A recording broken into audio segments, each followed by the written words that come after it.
Bonjour, bienvenue pour un nouveau numéro d'Interview politique. Aujourd'hui, nous sommes en compagnie d'Annick Petrus, troisième vice-présidente en charge de l'éducation. Bonjour. Bonjour.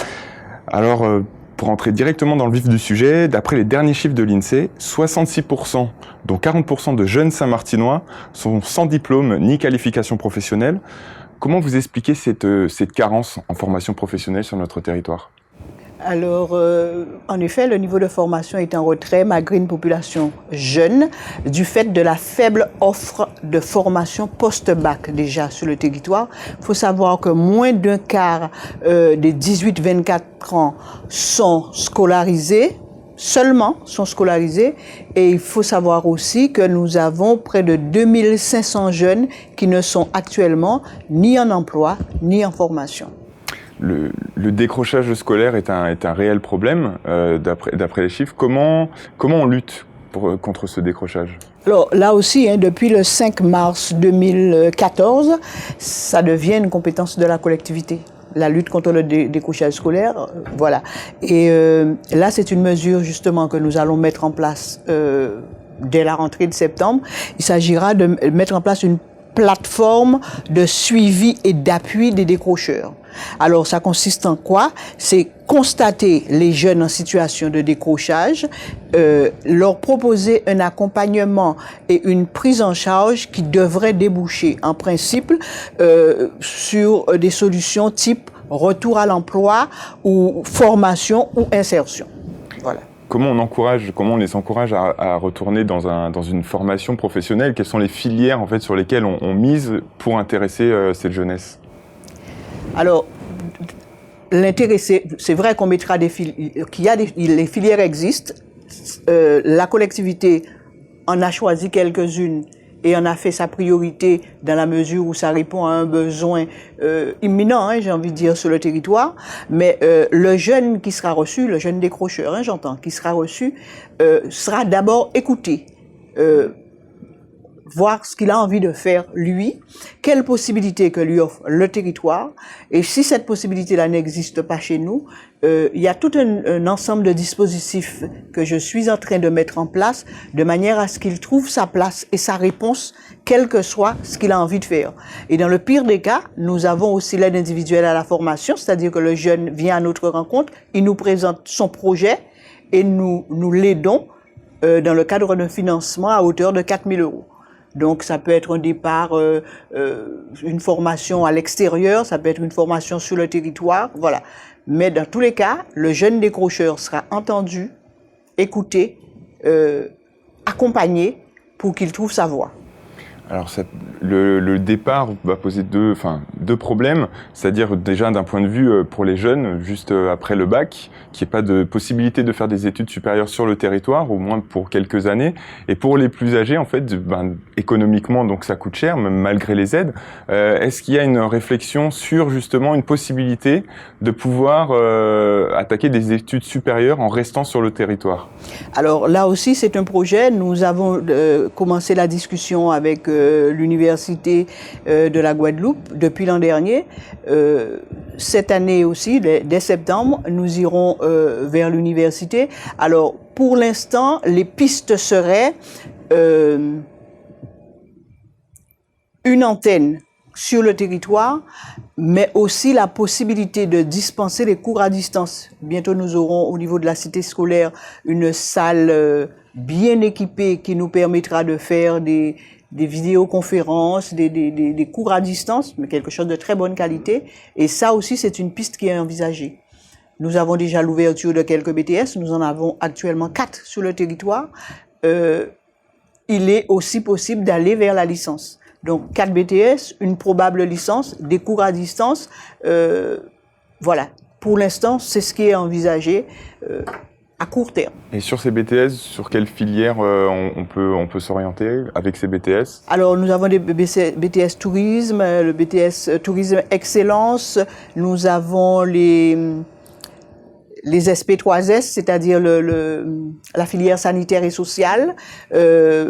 J'ai dit tourisme, hôtellerie, restauration, et il y a une qui vient de se terminer là, dont nous avons eu des lauréats, l'ensemble de la formation a eu son BTS. Je crois que c'était dans le TP Management.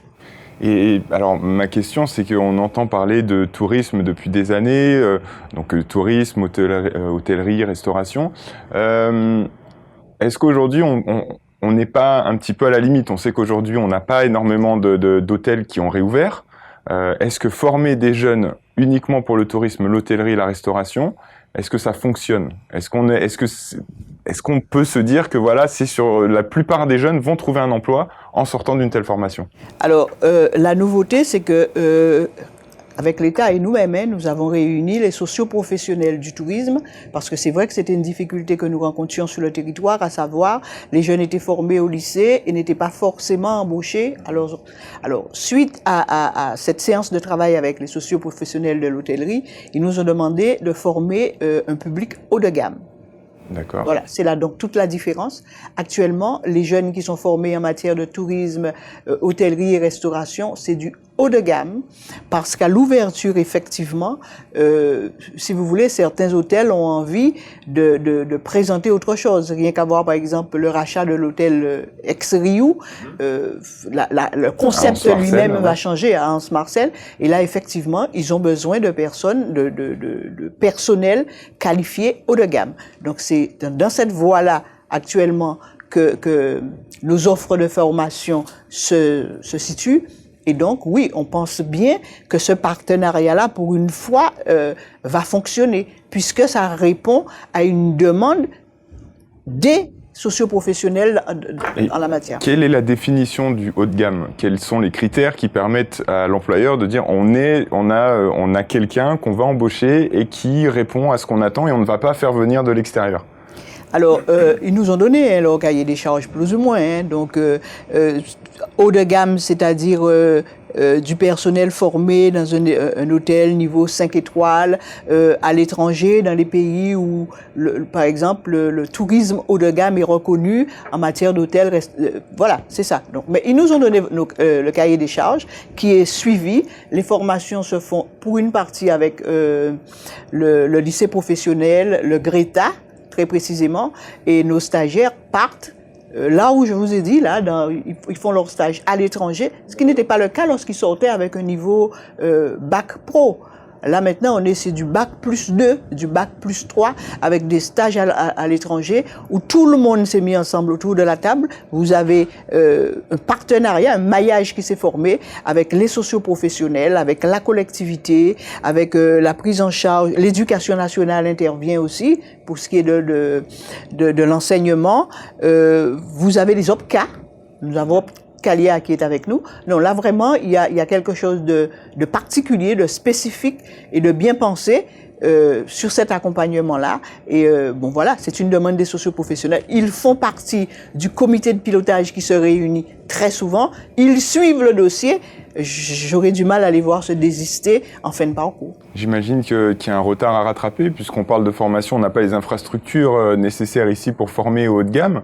Donc il va falloir former des gens, les attirer sur le territoire pour pouvoir les faire embaucher dans des structures haut de gamme, pour avoir des structures haut de gamme en partie française et pouvoir embaucher plus de monde derrière. Comment on attire ces jeunes qui sont formés? Comment on leur donne envie de revenir chez eux, finalement, j'ai envie de dire? Alors, revenir chez eux, ils sont pas tellement partis. Ceux dont je parle là depuis un moment, ils sont pas partis. Ils sont en formation sur le territoire. Ils partent en stage à l'extérieur, ils reviennent, ils ont la partie cours, voilà. Donc ils sont pas vraiment partis. Mais je pense que l'envie est donnée du fait qu'ils ont la certitude, avec le dispositif mis en place, qu'ils seront embauchés dans les hôtels qui accompagnent et qui prennent aussi en charge.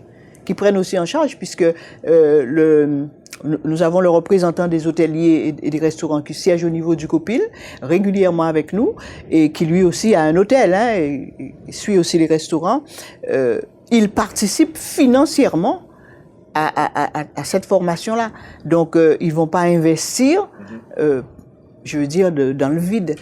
Voilà. Donc, l'assurance pour ces jeunes-là, c'est qu'au bout, puisque tout le monde est autour de la table et tout le monde a réclamé quelque chose, eux, ils ont qu'une mission, c'est de réussir et de réussir brillamment. Et là, ils ont la certitude de l'embauche au bout.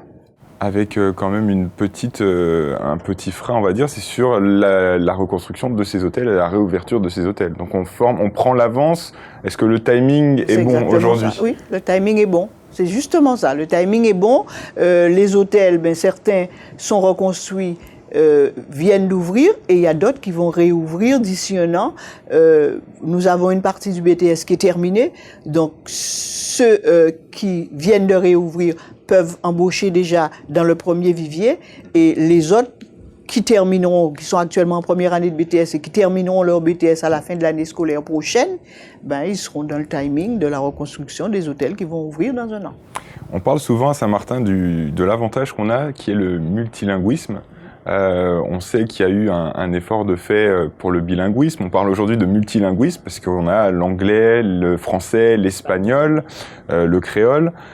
Comment ça se passe aujourd'hui, ce bilinguisme? Quel est le bilan depuis 2 ans à peu près, 2-3 ans qu'on a mis en place le bilinguisme dans les écoles? Alors, je ne vais pas dire qu'il a été mis. Pour l'instant, nous sommes dans un stade d'expérimentation où seuls 500 élèves sont concernés par le dispositif.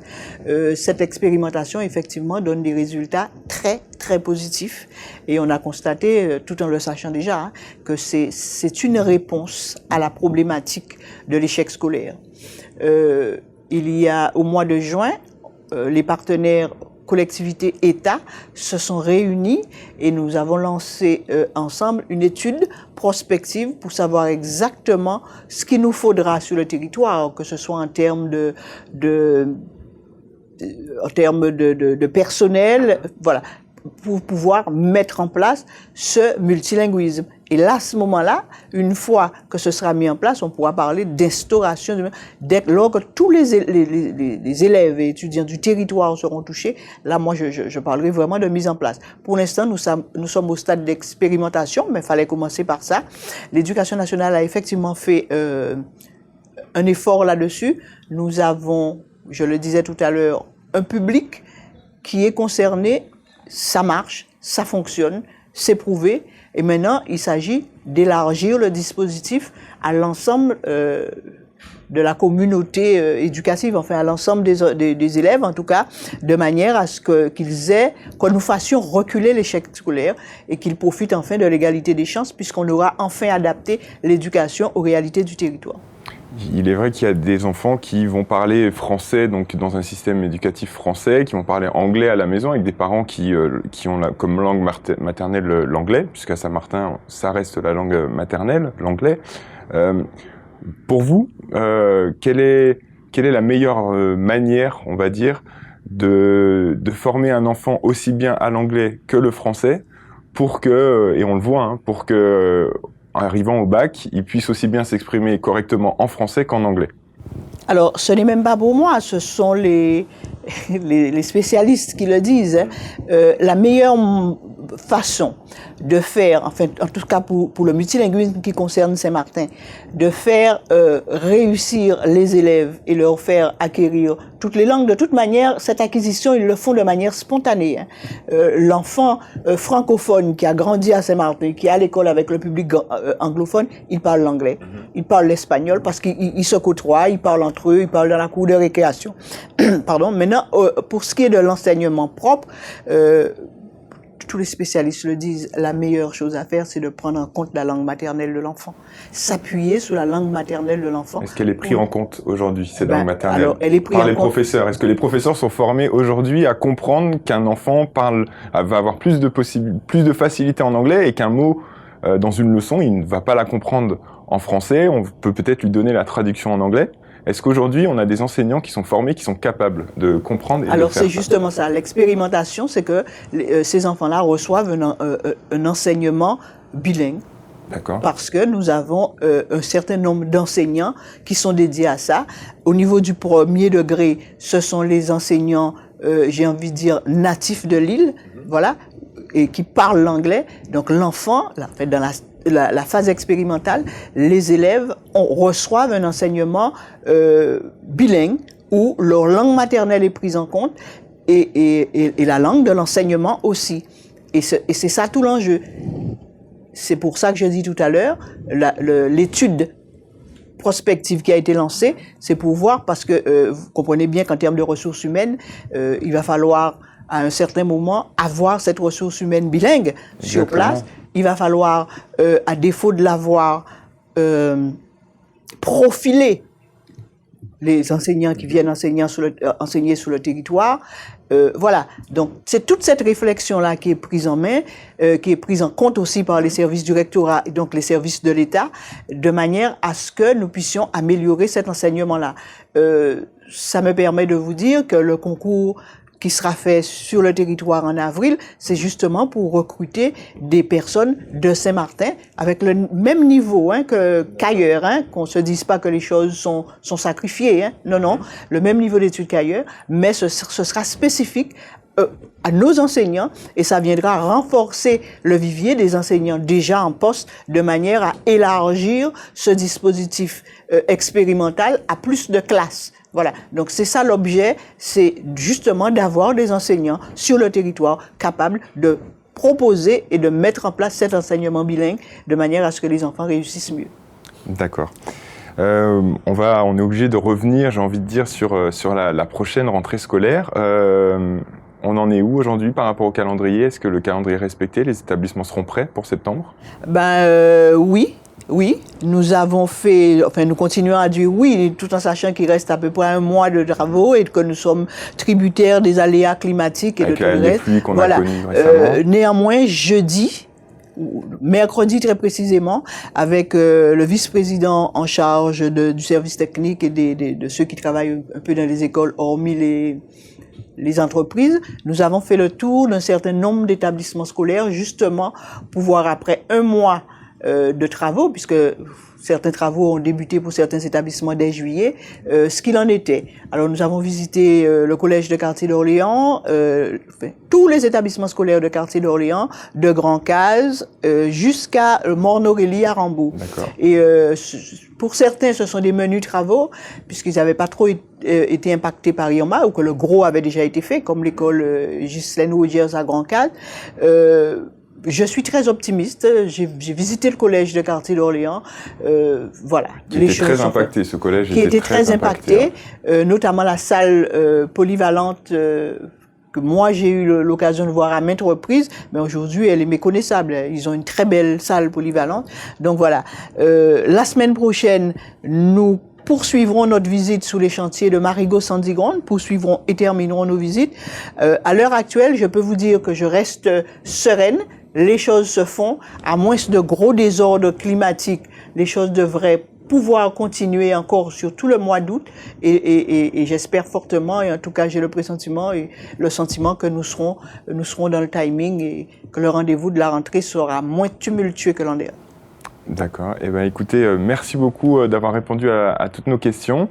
Et puis, on se reverra pour faire un point peut-être juste avant la rentrée sur les ouvertures. C'est prévu. Quelques jours avant la rentrée. Là, on sait que les choses sont quasiment terminées. Et là, je ferai un point pour que toute la population sache exactement dans quelles conditions elle va se dérouler. En tout cas, pour ce qui est de la santé de nos établissements scolaires.